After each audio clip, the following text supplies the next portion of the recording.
¿Eh? Es una videoconferencia, es una conferencia de WebEx.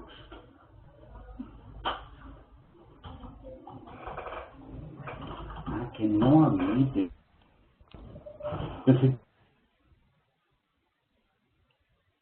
Hola, hola, buenos días. ¿Estamos listos para comenzar? Son Hola, las buenos 9. días. Sí. Son las 9, así que ya podemos comenzar.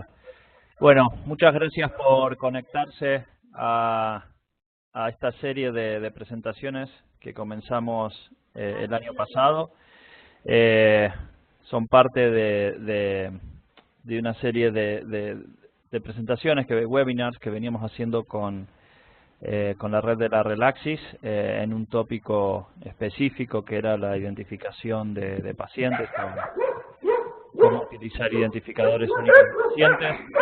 Un proyecto que lo venimos trabajando con Juan Gil de Uruguay. Mi nombre es Damián Borbolla y bueno, soy médico, soy argentino, pero actualmente vivo en Estados Unidos y trabajo en la Universidad de Utah en el departamento de informática en salud. Y bueno, y vengo trabajando con la Relaxis, con el grupo de registros médicos electrónicos y bueno, tratando de empujar todo lo que sea la adopción y facilitar la adopción de registros médicos electrónicos en la región, porque me parece que es importante y todo lo que se pueda hacer para facilitar siempre suma. Tenemos mucha gente en el auditorio y parte de este proyecto que comenzó el año pasado estuvimos presentando distintas experiencias a nivel de país y también a nivel regional y a nivel de ciudades. La Ciudad de México presentó su experiencia. Y hoy tenemos la experiencia de la Ciudad de Buenos Aires, dos presentadoras, en este caso Analia Baun y Victoria Sciusi, que también se formaron en el Hospital Italiano, como yo, y hoy están liderando y trabajando para la Ciudad de Buenos Aires, implementando los registros médicos electrónicos y como seguramente van a describir en su presentación, la identificación de pacientes es un paso clave cuando trabajamos en esta línea. Antes de presentar a Analia y a Vicky, me gustaría repasar algunas reglas de la logística para organizar la presentación y cómo vamos a hacer la discusión al final. Hay muchos participantes, así que lo que vamos a hacer es, les voy a pedir que vayan escribiendo las preguntas en el chat. Yo las voy a ir registrando, las voy a ir anotando y al final se las voy a hacer a Analia y a Victoria para que las puedan responder. Les pido que cuando se conecten o si tienen los micrófonos abiertos que los cierren, así no hay interrupciones en las presentaciones y que vayan haciendo las preguntas en el chat.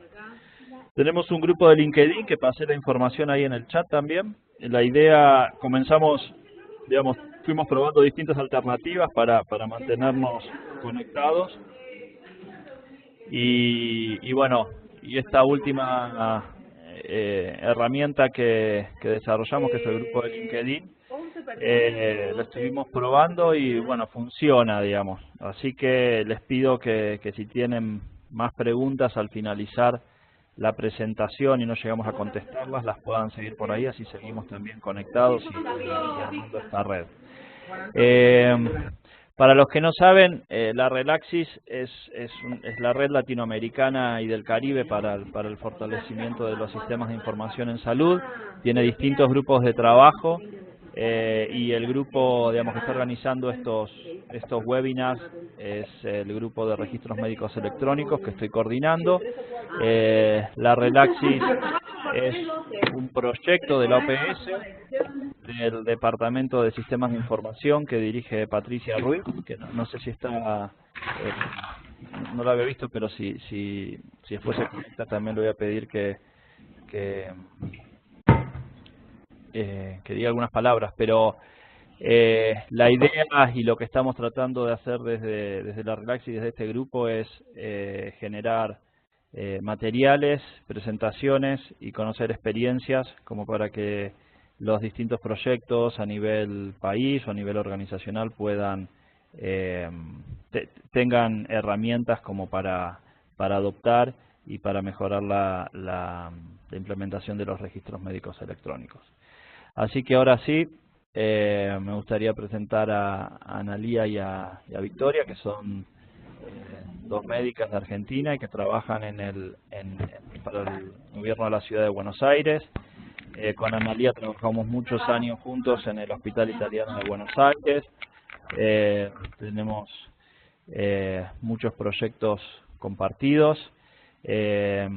Analía fue clave para la generación de la maestría y todo lo que fue la formación profesional en el Hospital Italiano y muchos de los proyectos que realizamos ahí. Y hoy dirige el grupo de la ciudad de Buenos Aires que está encargado de la informatización en salud. Y Vicky también se formó en el Hospital Italiano de Buenos Aires, es médica de familia, y bueno, y hoy también está trabajando junto a Analía en el gobierno de la ciudad de Buenos Aires. Así que muchas gracias por aceptar esta participación. La verdad que es un gusto tenerlas acá en este webinar. Y bueno, ahora les toca a ustedes a presentar el proyecto y bueno, como les comentaba, al final dejamos las preguntas. Ana o Vicky, ¿me escuchan?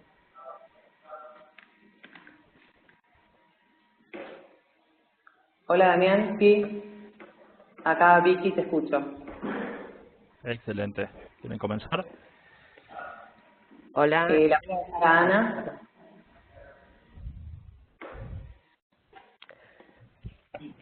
Hola, muy buenos días a todos o buenas tardes, dependiendo de dónde esté cada uno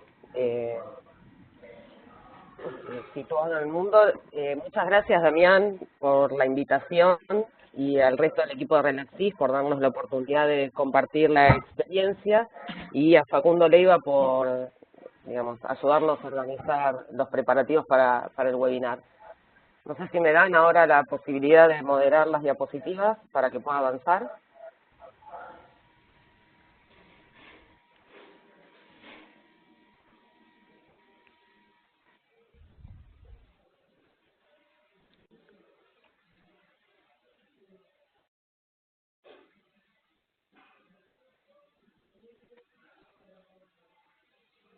Bueno, tan rápido no quería avanzar.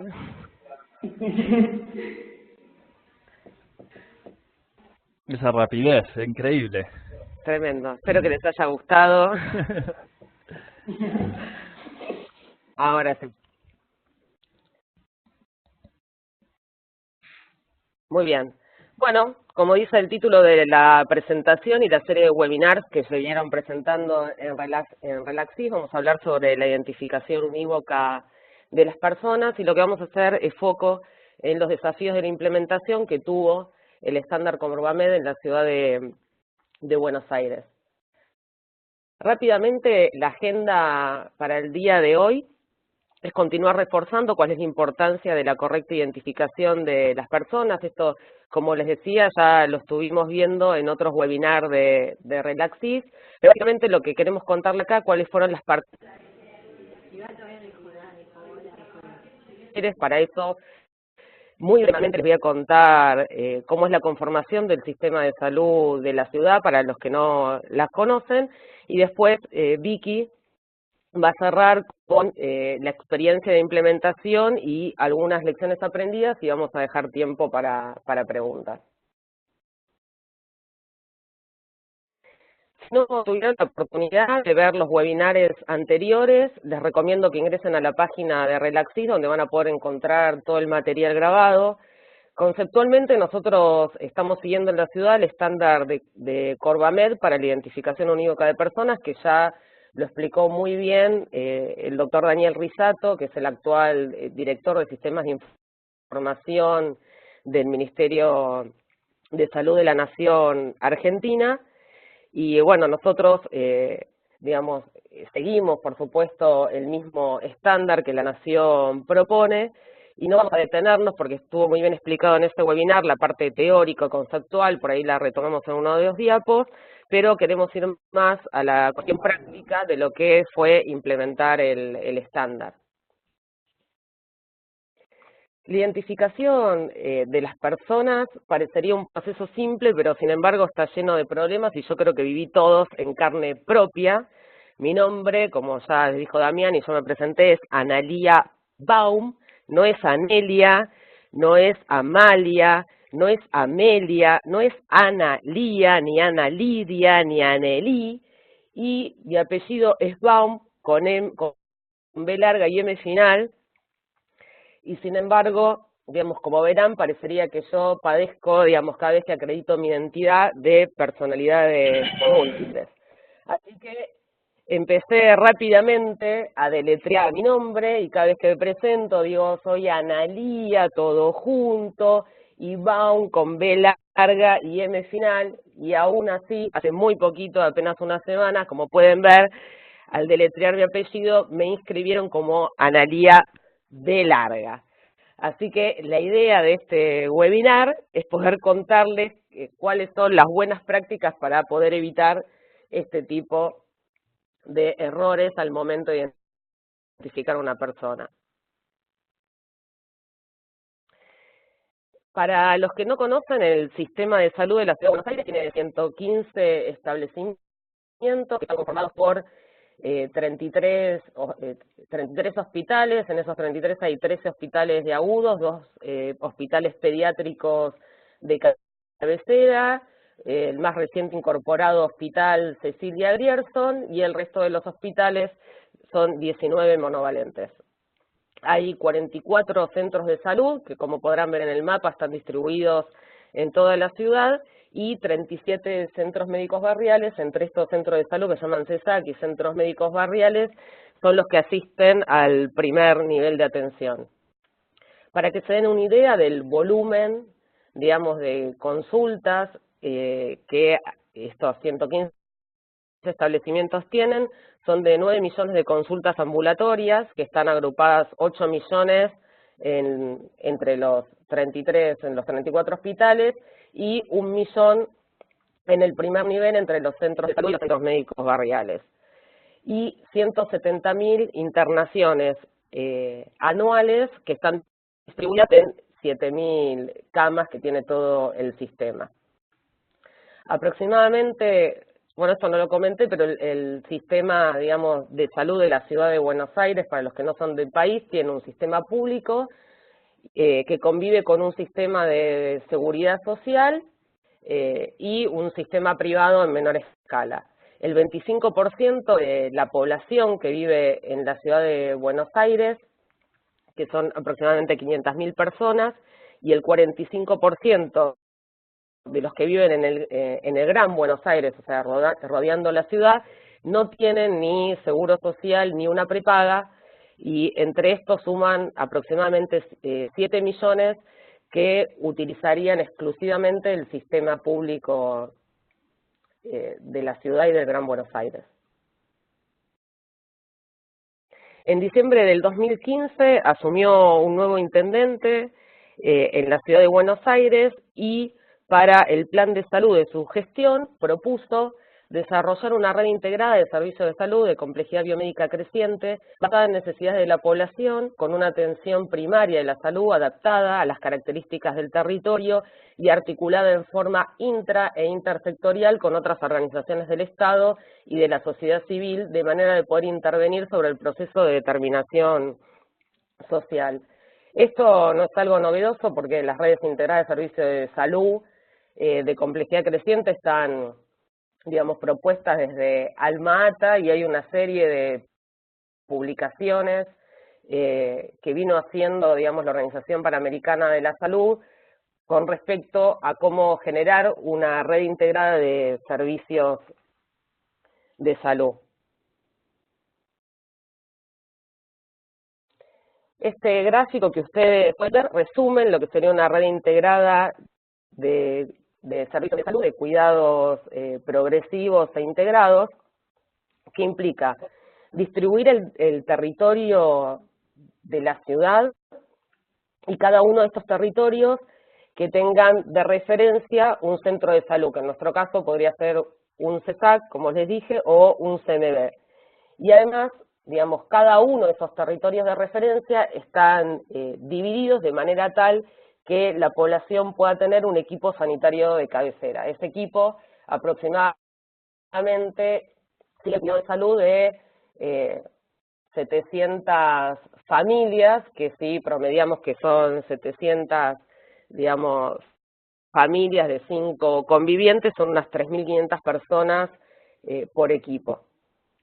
Este primer nivel de atención cuenta además con el apoyo de otros niveles de complejidad creciente, que son los CEMAR, que son centros médicos ambulatorios de referencia, que en realidad en la ciudad tiene proyectado el primero, está próximo a inaugurarse el 1 de septiembre, y hay otros 2 más para inaugurar el próximo año, y después cuentan con los hospitales de cabecera y los hospitales de alta complejidad. En realidad este es el proyecto. Hoy, digamos, yo les conté que tienen los hospitales de cabecera y los hospitales monovalentes, digamos, y todos estos hospitales se están reorganizando para poder cumplir con este nivel de complejidad creciente que yo les venía comentando.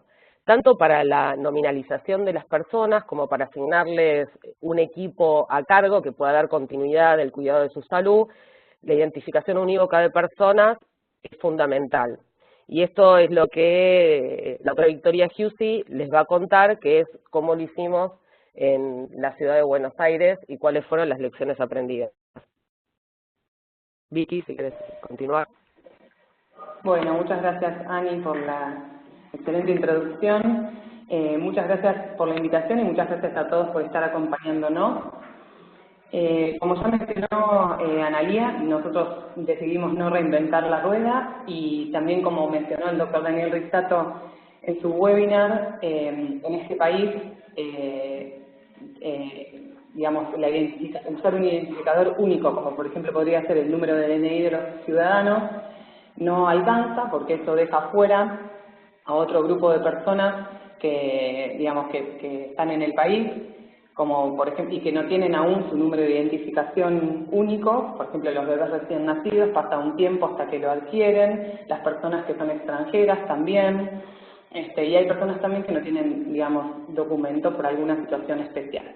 Entonces, como decía Ani, y también Daniel anteriormente, decidimos utilizar un servicio de identificación de personas basado en el estándar Corvamed. De esta manera, cuando empezó el proyecto, en los 6 meses previos a la implementación del software que ahora les voy a comentar, que tuvimos de planificación, decidimos crear un maestro único de pacientes, ¿sí? Usar servicios centralizados para la identificación de pacientes, creamos un software, un aplicativo nuevo a través del cual ingresamos, digamos, registramos a las personas, y un software que también nos ayuda a auditar todos estos registros para darle calidad al padrón. Ahora yo les voy a contar un poco más en detalle todo esto.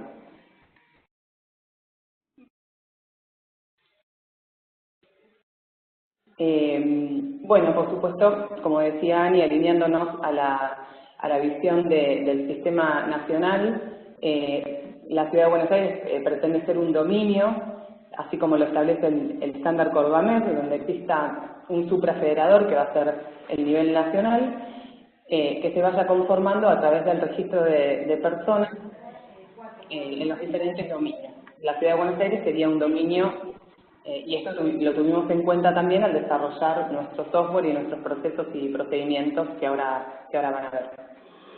Pero cuando nosotros llegamos, no, digamos, el software, la ciudad ya tenía un software implementado, para la gestión, sobre todo de la capa administrativa de todos los hospitales. Este software se comenzó a desarrollar en el año 2004 con una arquitectura cliente-servidor y con bases de datos, digamos, propias para cada establecimiento. Digamos, cada hospital tiene su propia base de datos. En este software los aplicativos permiten la identificación de personas, el otorgamiento de turnos electrónicos para la atención con profesionales, permite el registro del stock de farmacias, permite un registro de las morgues. Bueno, hay varios aplicativos que fueron con el tiempo diseñándose para ayudar en la gestión de lo que es los hospitales de la ciudad. Con el tiempo se fueron tomando algunas decisiones. Por ejemplo, en 2010 se centralizaron los servidores en un único lugar, pero las bases de datos continuaron siendo, digamos, fragmentadas, una base de datos local por cada sector. Los aplicativos, entre 2012 y 2013, algunos aplicativos, la mayoría, migraron hacia versiones web, pero el modelo continuó siendo el de base de datos fragmentada por cada sector, con lo cual hay aplicativos centrales, como por ejemplo el de otorgamiento de turnos, que consume información de estas bases locales. En 2014 se diseñó una historia clínica piloto en uno de los centros de salud de la ciudad, y bueno, después el proyecto no prosperó por algunos motivos. Y entonces cuando tuvimos que rediseñar esta estrategia y ponerla a convivir con la anterior, la decisión fue, digamos, crear el maestro único de pacientes, pero vinculado o sincronizado a las bases locales de cada sector, porque migrar todos los módulos y toda la arquitectura, en ese momento, digamos, no había tiempo y iba a ser demasiado costoso. Entonces tomamos esta decisión y ahora les cuento cómo es que convivimos. Y entonces empezó la identificación unívoca de personas en los centros de salud de la ciudad, comenzando con el primer nivel como parte del plan de salud, que se proponía fortalecer el primer nivel. Y un año después, eso fue en 2016, en junio de 2016, y un año después comenzamos con la identificación de personas en los hospitales, o la nueva identificación de personas. Entonces, SIGEOS, como les decía, es el sistema de gestión hospitalaria que tiene la ciudad de Buenos Aires, que es un software de desarrollo propio que contiene diferentes aplicativos para la gestión y que, como les muestro acá, tiene dos módulos para la identificación de personas. El módulo heredado, que se llama identificación, el módulo heredado o legacy, y a los pacientes que ingresen a este módulo, cuando se registran, quedan en la base local del sector de cada uno de los hospitales y no es visto por los demás sectores. Le vamos a llamar registros legacy durante el resto de la presentación porque les voy a nombrar bastante. Y a los pacientes que ingresan con el nuevo módulo basado en los servicios de Corvamed, se van a llamar pacientes empadronados o si quieren registros centralizados y se ingresan a través de un nuevo módulo que se denomina padrón.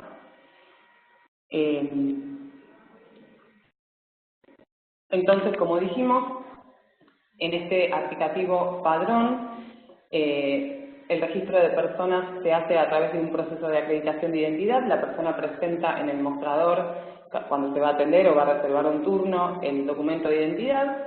El MOD ingresa un administrativo los datos del set mínimo, que ahora lo vemos en la próxima diapositiva.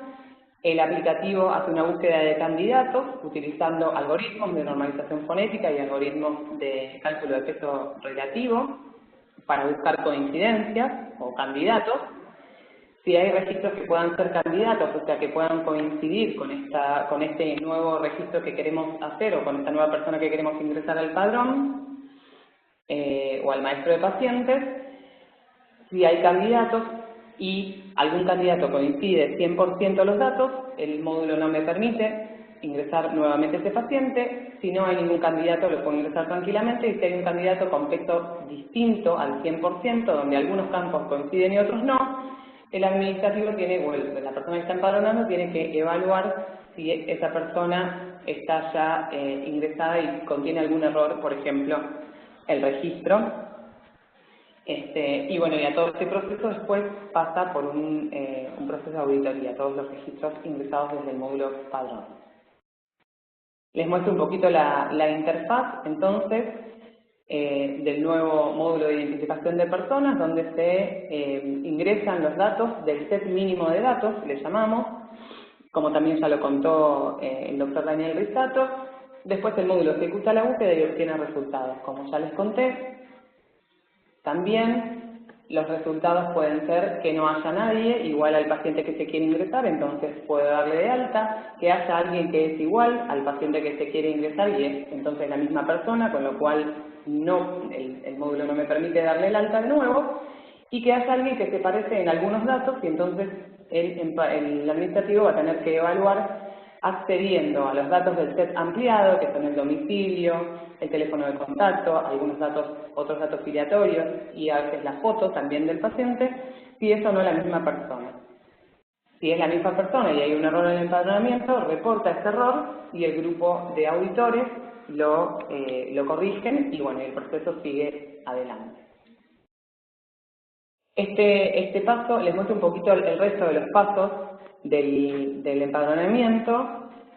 Para completar el primer paso, hay un paso obligatorio que es escanear el DNI o el documento de identidad de la persona para la posterior auditoría. Después les cuento cómo hacemos esto.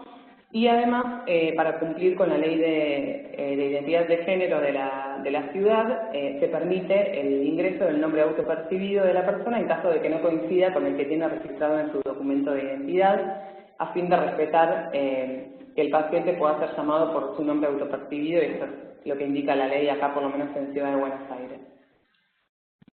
El paso 2, que tiene algunos datos filiatorios, como por ejemplo la nacionalidad o el país de nacimiento, el apellido materno, y pasé directamente al paso 3, donde se ingresa el domicilio se ingresa normalizado por un servicio que nos provee también otra dependencia de la ciudad, y de esta manera nosotros podemos localizar en el mapa a ese paciente, y además, como contaba Ana antes, el sistema también automáticamente asigna un equipo de salud del centro de salud más cercano al domicilio del paciente, que va a estar a cargo de la salud de esa persona, ¿sí?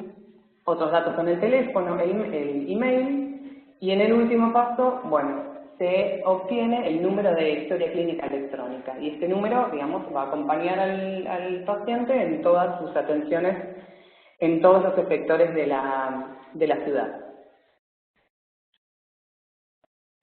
Pero bueno, como les decía antes, convivimos dentro de lo que es el sistema de gestión hospitalaria, conviven diferentes módulos. Conviven módulos que utilizan información de la tabla centralizada de pacientes y módulos que todavía no lo hacen. Como por ejemplo, el más importante para nosotros es el de turnos, el de asignación de turnos. Entonces, como estrategia general, para no, digamos, detener todo el funcionamiento en los diferentes centros de salud que ya utilizaban el sistema heredado, digamos, tomamos la siguiente decisión. Dijimos, bueno, cada paciente que se ingresa desde el módulo padrón con el proceso centralizado se va a replicar a las bases de datos locales, de manera que los aplicativos que consuman solo datos locales puedan tener su homónimo, digamos, en la base local, pero con la referencia al paciente en la base centralizada. Si no hacíamos esto, entonces íbamos a detener, por ejemplo, todos los turnos que estuvieran dados a una persona que estaba identificada, que era un registro legacy, no iban a poder visualizarse. Y iba a ser necesario que en todos los puestos administrativos de todos los efectores, más de 100 efectores, como nombró Ani antes, de la ciudad, tuviéramos que implementar el empadronamiento y, digamos, es inviable para toda la cantidad de puestos de administrativos y de profesionales de la salud. Así que esa fue la estrategia general, pero ahora vamos a ver que nos encontramos con diferentes escenarios, de acuerdo a la implementación del sistema Legacy, de acuerdo a la implementación del piloto de historia clínica y, bueno, Entonces tuvimos 39 centros de salud que estaban identificando solamente en papel. Todos sus procesos eran en papel, tanto la identificación de personas como el otorgamiento de turnos como la historia clínica electrónica. Ese fue un escenario. El otro escenario fueron uno de los centros de salud que tenía ya implementado el piloto de historia clínica electrónica, con lo cual los pacientes eran identificados en el módulo agregado, módulo de identificación, LERA, y podía recibir datos clínicos de estos pacientes cargados en el sistema. Y el otro escenario fue el de los restantes centros de salud de atención primaria, más los 33 hospitales, que tenían toda su capa, o tienen en realidad toda su capa administrativa en los módulos de TIGEOS heredados, con lo cual para cada uno de estos escenarios tuvimos que adoptar diferentes estrategias con sus riesgos y sus beneficios que ahora les voy a contar. Vamos a ir al primer escenario. El primer escenario es el más lindo de todos. Todos los centros de salud con identificación en papel exclusiva y todos los procesos en papel. Implementamos el módulo a partir del mes de junio del 2016, el módulo de empadronamiento, con el proceso estandarizado, de acuerdo al estándar Cordomed. Ingresábamos a los pacientes al padrón, desde el módulo de turnos se puede reservar un turno al paciente para la atención.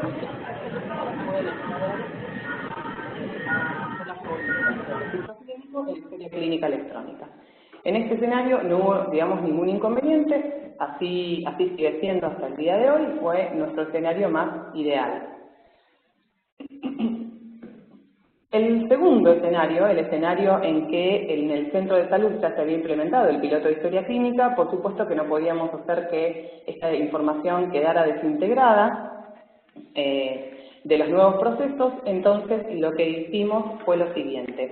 En principio, no permitir más el ingreso de pacientes a las bases de datos local de ese sector, entonces cerramos el módulo de identificación y los pacientes solo ingresan al maestro de pacientes a través del módulo centralizado. Pero tuvimos un pool de pacientes que ya habían sido identificados en el módulo anterior que tenían un registro clínico asociado. Entonces lo que hicimos fue a este pool de pacientes migrarlo en estado permanente al maestro de pacientes. Esto, perdonen que me olvidé de contárselo, se había mencionado en el webinar en el primer webinar. El maestro de pacientes tiene estados según el estado del paciente. Por ejemplo, los estados activos pueden ser el estado permanente, cuando el paciente acredita identidad, un estado temporal, si no acredita identidad, ¿sí? Y después hay otros estados que fuimos el estado validado, si este registro pasó por un proceso de auditoría y los datos estaban correctamente cargados, y después hubieron otros estados, como este que les voy a mencionar ahora, que es el histórico, que bueno, entonces vuelvo, me fui un poquito para contarles los estados, pero vuelvo para que se entienda. La idea fue los registros con información clínica, los migramos al maestro de pacientes como en estado permanente, a pesar de que no cumplieran con todos los criterios de identificación y de acreditación de identidad, sobre todo porque no tenían el escaneo del DNI adjunto. Pero de esta manera podíamos hacer que el paciente venga al centro de salud, se le pudiera otorgar un turno y se lo pudiera evolucionar en la historia clínica electrónica. Los registros que no tenían información clínica y que estaban en la base de datos local de SSStat, les pusimos un atributo, los migramos en estado histórico en realidad, e hicimos que el sistema de empadronamiento no visualice estos históricos para la búsqueda de candidatos, que no sean tenidos en cuenta para la oferta de candidatos. Con lo cual, si un paciente vuelve a la atención y se ha presentado un registro clínico en estado histórico, se lo empadrona, ahí generamos un duplicado, que después en la auditoría podemos corroborar y hacer la fusión correspondiente. De esta manera, en un tiempo, todos estos registros se iban a fusionar con su correspondiente registro, digamos, ya centralizado y con acreditación de identidad. Y en el otro escenario, tenemos los 4 centros de salud con identificación solamente en registros legacy y procesos solamente de etapa administrativa y no de historia clínica, con lo cual la estrategia fue la misma que en la segunda parte del caso anterior, o sea, los registros se migraron en estado histórico, pudimos continuar de esta manera con el otorgamiento de turnos y la evolución en la historia clínica y no detener los procesos en el mesón, sino en el día cero todos los pacientes iban a tener que pasar por el mesón administrativo a empadronarse. Y bueno, también estábamos afrontando la curva de aprendizaje de la utilización del nuevo módulo, que es bastante diferente al anterior. Y entonces así pudimos continuar y no trabar todos los procesos. Un poquito lo que les voy a contar en la próxima es los resultados de estas decisiones que tomamos fueron que las estrategias que adoptamos permitieron no afectar los tiempos de espera para la atención, porque no fue necesario empadronar de una a todos los pacientes que asistían a la consulta y o a sacar un turno. La cantidad de registros legacy fue pequeña, eran aproximadamente 5.000 y pudieron ser auditados posteriormente. Pudimos tolerar, digamos, la curva de aprendizaje, pudimos adaptarnos y respetar los tiempos de cada uno de los administrativos, de los usuarios que se tenían que enfrentar al nuevo módulo. Pudimos conservar la información clínica previa de manera integrada. Si bien teníamos en ese momento una proporción pequeña de pacientes en el maestro de pacientes que no cumplían los criterios estandarizados, y generamos por un tiempito pequeño duplicados como regla de negocio en realidad, que requirió después posterior auditoría para poder así homologar y que todos los registros queden de manera centralizada y con acreditación de identidad. Nos queda un escenario más, que es el más complejo de todos, y es el que todavía estamos, afrontando paso a paso, que es el de los 33 hospitales. Imagínense 33 hospitales de la ciudad con el número de 9 millones de consultas y 170.000 internaciones anuales, la cantidad de registros que hay en las bases de datos legacy de estos hospitales es importantísima. Y como estos registros fueron ingresados con el módulo anterior, que es más o menos un formulario de carga de datos, pero que no tiene ningún control, cuando nos pusimos a evaluar la cantidad de duplicados era infernal. Entonces decidimos, las dos cosas que decidimos acá, diferente a los escenarios anteriores, fueron: vamos a convivir por un tiempo con las dos maneras de identificar a los pacientes, hasta tanto vamos primero equipando y capacitando a todo el personal de todos los puestos administrativos de todos los hospitales, ¿sí? De esta manera, en los puestos que ya el personal está capacitado, está el equipamiento, ya los pacientes se ingresan a través del módulo padrón, del módulo centralizado, y en los puestos que todavía no llegamos con la capacitación y el equipamiento, siguen ingresando a los pacientes a las bases locales a través del módulo de identificación. De esta manera, lo mismo, no trabamos los procesos, sobre todo de asignación de turnos, ni de otros procesos que están atados al consumo de información de las bases locales, como por ejemplo la facturación de prestaciones, el manejo de stock de farmacia, etcétera. Y entonces convivimos, con estas dos maneras de ingresar a los pacientes.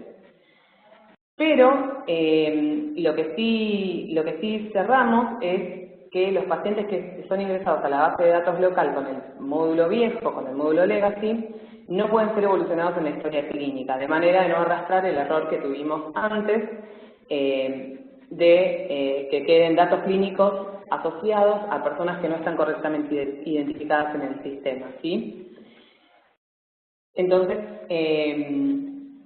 el único proceso que nos quedó por fuera de esto es que estos registros legacy tienen un campo en donde los administrativos anotan el número de historia clínica en papel, de acuerdo al efector. Entonces, al no poder ser visto, puede ser visto, este campo, pero en los pacientes que son ingresados a través del módulo padrón, tuvimos que traspasar, o sea, esto cada efector lo va haciendo a su modo, este número de historia clínica en papel para poder ser visualizado a la hora de elegir a un paciente del padrón centralizado para otorgarle un turno, por ejemplo. Entonces, de esta manera, nosotros generamos duplicados en la base de datos locales y convivimos con esta cuestión hasta tanto podamos ir sumando a todos los, a todos los puestos que hoy identifican pacientes. Y ahora les cuento, entonces, los resultados de esta estrategia son algunos parecidos a las otras. Siempre tratamos de priorizar y mantener la dinámica de procesos previos, porque no podemos detener los hospitales si todos los pacientes tuvieran que empadronarse de nuevo por primera vez.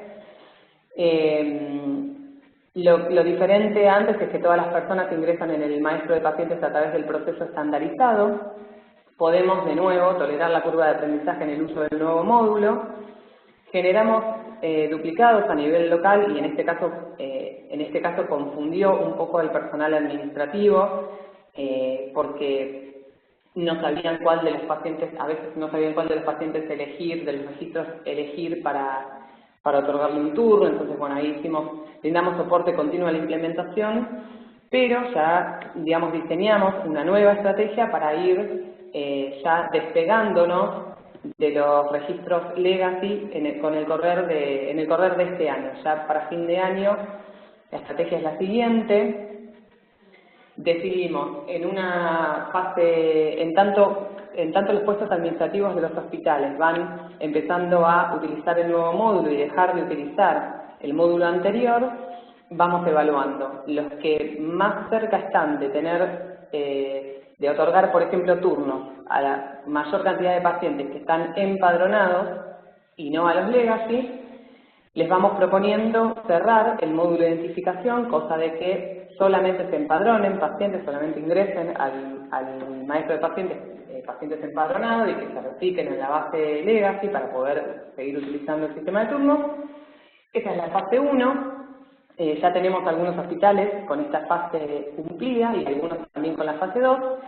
Y en la segunda fase dejamos un tiempo para poder adaptar, para que todo el personal se adapte al proceso estandarizado.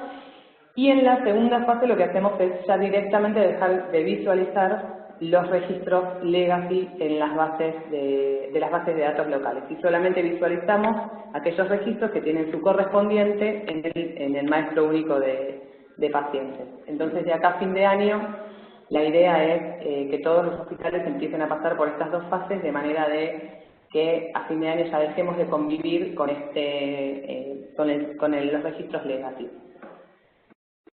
Bueno, les cuento un poquito de los resultados actuales.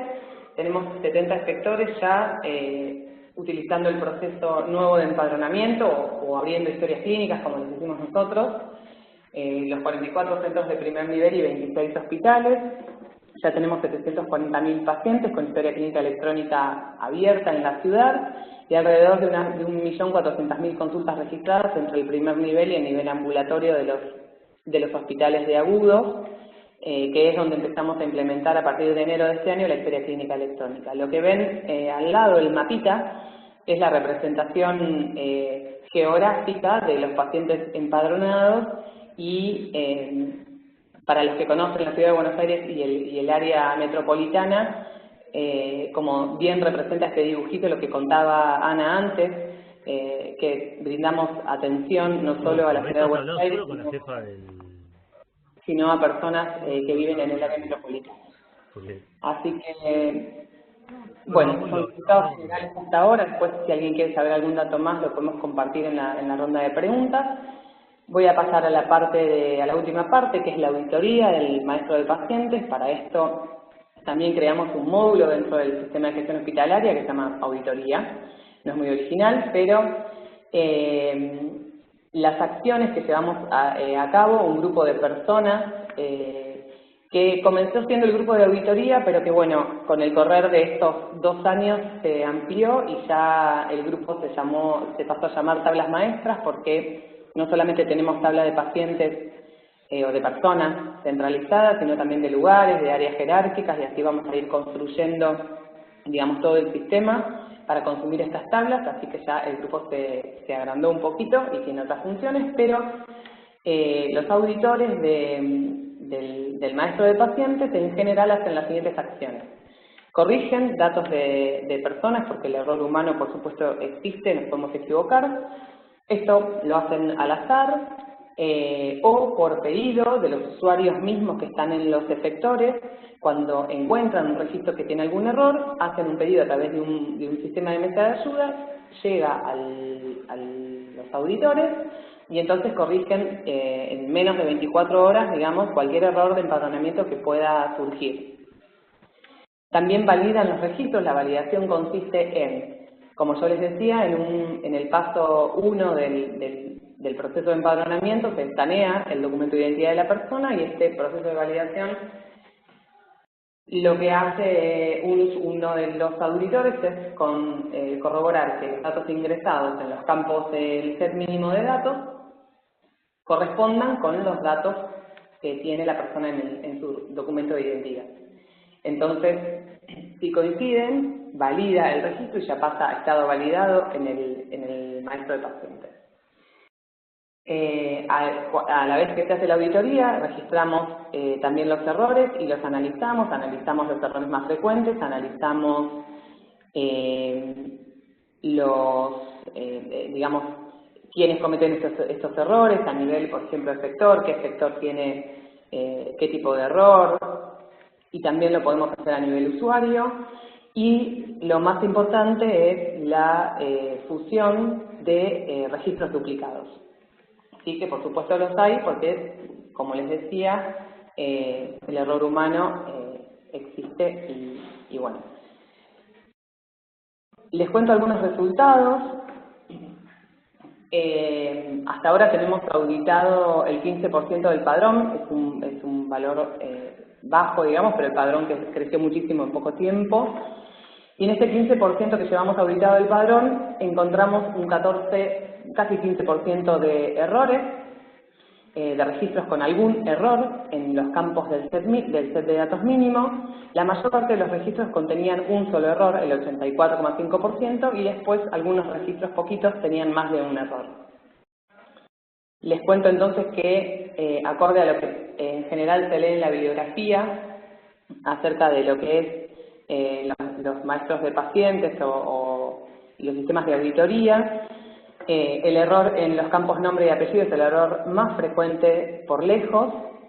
Nuestro segundo error más frecuente es el documento adjunto inválido, fíjense que es cerca del 20%, y después el resto también son errores en los campos, ¿no? En estos campos, sobre todo en nombre y apellido, el error de tipeo es el error más frecuente, tiene el 65% de los casos. Y en el casi 40% de los casos hay errores conceptuales. Errores conceptuales le llamamos en realidad errores conceptuales o de capacitación. Le llamamos, por ejemplo, a no darse cuenta, ¿no? A la transposición de los campos, por ejemplo, escribir el apellido en el lugar del nombre y viceversa, o a errores registros que están incompletos, por ejemplo, cuando alguien tiene un segundo nombre o un segundo apellido que quizás lo omitió en la carga de datos. Esos serían para nosotros errores de capacitación o conceptual. El porcentaje de duplicados en este 15% de nuestro padrón duplicado auditado, es del 0,33%, y la tasa de duplicados en el padrón total se estima que es de un 0,49%. Estos datos coinciden con lo que es esperable, por ejemplo, lo que AJIMA dice que es esperable para un maestro de pacientes, pero bueno, nosotros nos faltan, ahora después les voy a contar algunos desafíos que tenemos, porque como ven la cantidad del padrón auditado es bajo. Para mitigar un poco los errores en el ingreso de los campos, implementamos una mejora que es los DNI, los documentos argentinos tienen un código de barras que contienen la información que está, digamos, plasmada en el documento. Entonces utilizamos unas lectoras de código 2D para poder hacer la lectura y sortear el ingreso manual de datos que lleva a los errores que ya mencionamos. De esta manera el documento puede ser leído, esto solamente para los documentos argentinos, con los otros no podemos hacerlo, y tampoco no para todos los documentos argentinos, algunos nos quedan afuera por la matriz de datos.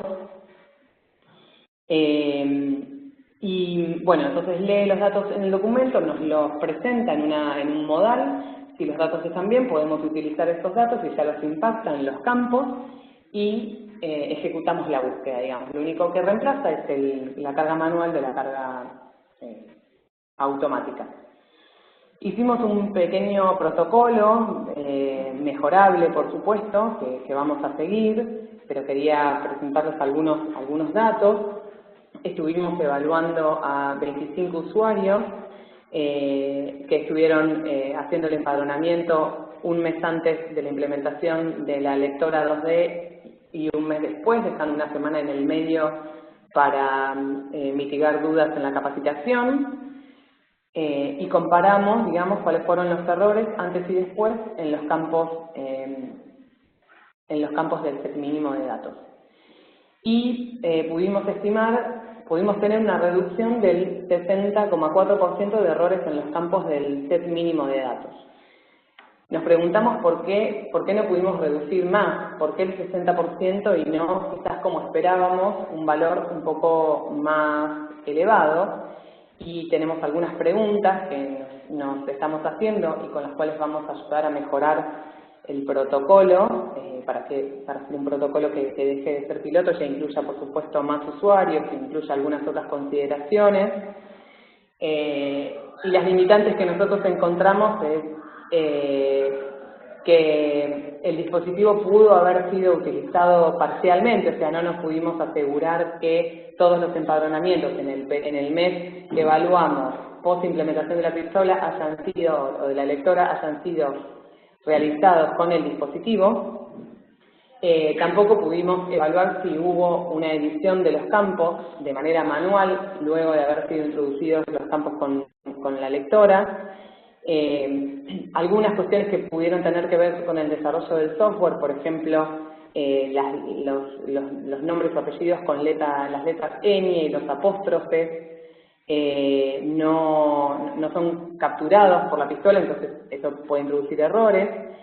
Y algo importante que tendríamos que medir para el protocolo es la adherencia de los usuarios a la herramienta y, por supuesto, las consideraciones generales particulares de cada usuario, no solo con el uso de la herramienta sino en general con todo el proceso de empadronamiento.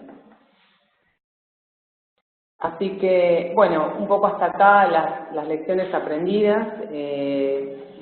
Fue que es clave la utilización de estándares para la identificación unívoca de las personas, de manera tal de poder ir hacia un objetivo final, que es compartir información clínica de las personas, y para eso tiene que estar sí o sí identificadas unívocamente.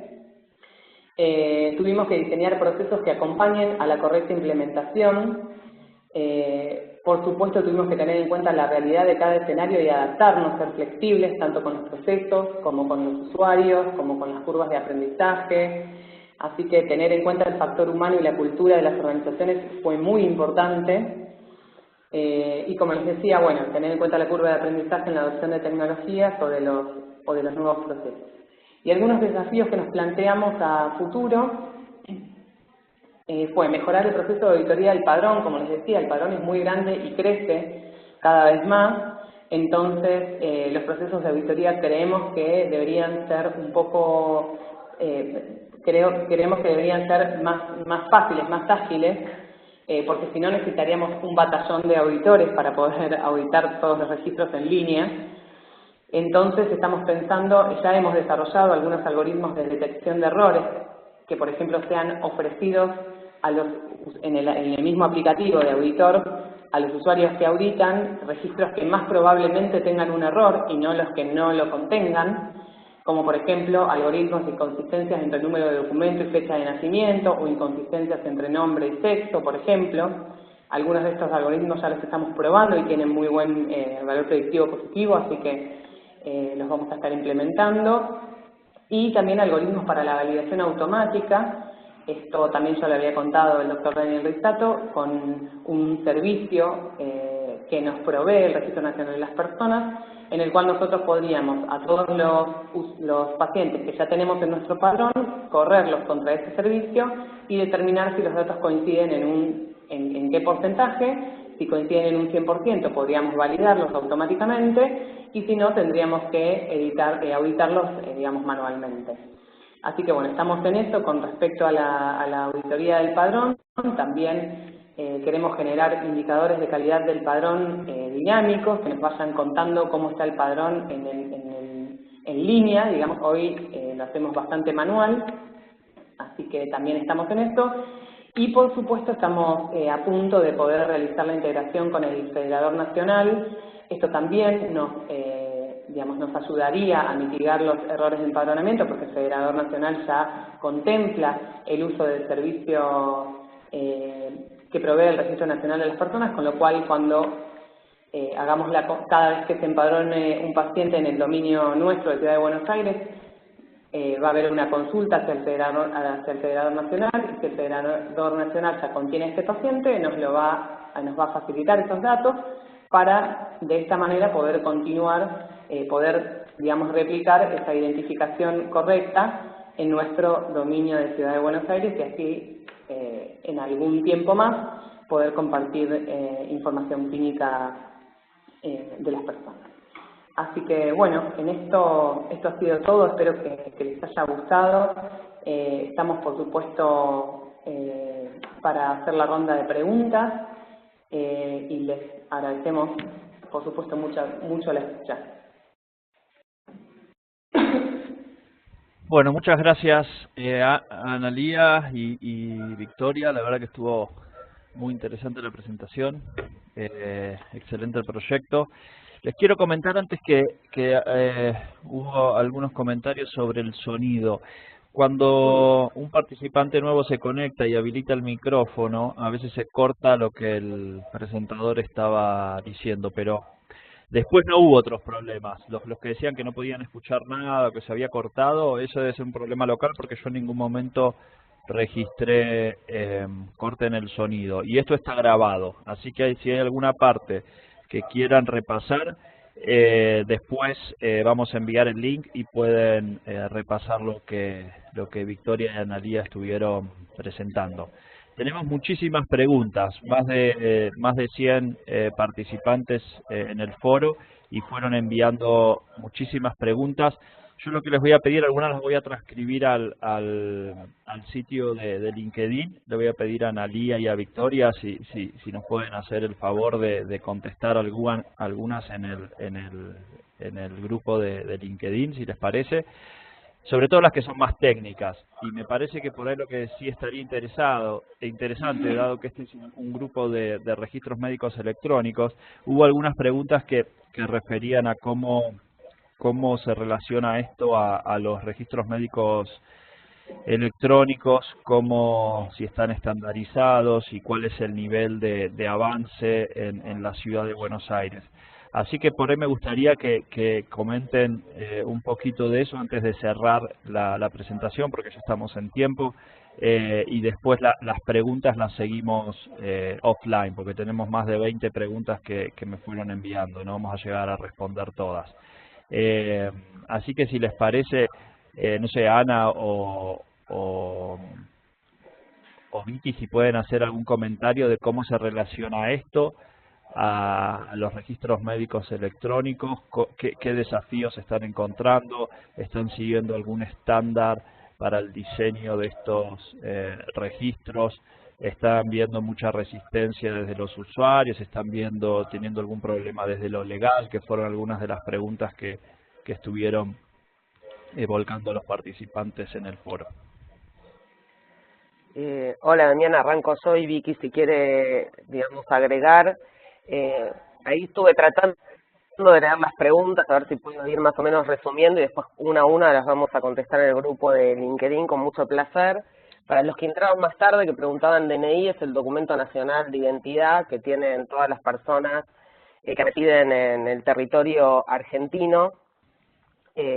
Con respecto, digamos, al avance de la historia clínica electrónica que preguntaban, lo están usando los 44 centros de salud del primer nivel. Estamos en un proceso de implementación en los centros médicos barriales, y de los 34 hospitales que dijimos, hay 14 hospitales, o sea, empezamos a hacer foco por una cuestión de volumen en cuanto a cantidad de consultas en aquellos hospitales de agudos y pediátricos, que se acuerdan que eran 13 hospitales de agudos de cabecera, más el nuevo hospital Cecilia Grierson, 14, y los 2 pediátricos, 16, y de estos 16 hay 14 que ya cuentan con historia clínica electrónica en los consultorios externos. Por supuesto, digamos, lo que es el primer nivel de atención ya lleva, como mostró Vicky en los resultados,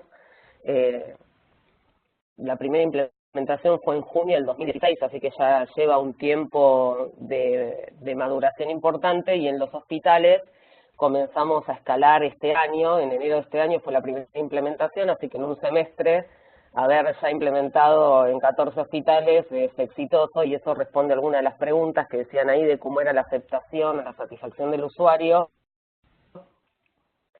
Tenemos una encuesta del interno y del externo, que entiendo como externo de los pacientes. Tenemos una encuesta que hicimos en el primer nivel de atención, donde la satisfacción es muy alta, y enseguida, digamos, los profesionales de la salud entendieron, digamos, los beneficios de la utilización del sistema y los resaltan. Después, por supuesto, había, digamos, por ahí como una parte de insatisfacción con respecto a la conectividad, que se mejoró muchísimo la infraestructura en esta parte del año para mejorar la velocidad de utilización de la historia clínica. Con respecto si la historia clínica sigue un estándar, digamos, lo que tratamos de hacer es adaptar la historia de eso. Después podemos explicar con qué lenguajes de desarrollo, digamos, se está desarrollando la historia clínica. Es un desarrollo propio del equipo de la Dirección de Informática de la Ciudad de Buenos Aires, y nosotros lo vamos adaptando a las diferentes necesidades que nos van solicitando los diferentes niveles de atención. A ver, que alguna otra pregunta, no sé si más o menos di como un resumen global. Sí, por ahí. yo creo que es, sí, está muy bien, y es impresionante lo que están haciendo Ana, y de nuevo, si ustedes están de acuerdo, después yo voy a transcribir todas estas preguntas al grupo de LinkedIn, porque siguen apareciendo preguntas, no vamos a llegar a responder todas, y me parece que sí está bueno por ahí responder algunos detalles más técnicos que por ahí pueden ayudar a algunos de los otros proyectos que se están desarrollando. Y por ahí también es una cuestión de terminología y los nombres que estuvimos usando, como DNI y esas cosas que por ahí son propias de Argentina o de la ciudad, que por ahí otros países también lo vienen utilizando, pero que por ahí con otra terminología. Vicky, ¿vos querés hacer algún otro comentario? Con respecto ahí vi algunas preguntas que tenían que ver con, por ejemplo, algo importante que es que hacemos, o sea, cómo sorteamos, si bien usamos el estándar Coronamed, cómo sorteamos la dificultad cuando las personas no tienen un identificador único como el DNI, acá se llama Documento Nacional de Identidad, y entonces lo que hacemos es registrar en el mismo módulo a la persona con los datos que nos provea, de cómo se llama, cuál fue su fecha de nacimiento, y la ponemos en un estado temporal. Con este estado permite utilizar la historia clínica sin inconvenientes y los módulos de turno, pero eso nos indica a nosotros que esa persona no acreditó identidad correctamente al momento de acercarse a la consulta, que no quiere decir que no lo haga en forma posterior. Entonces, si cuando esa persona se junta con su DNI o lo trae al sector de salud, digamos, ahí hacemos la actualización del registro y entonces no se pierde la información clínica porque la persona no haya acreditado identidad en la consulta, en alguna de las consultas, digamos. Un poco para que quede clara esta parte.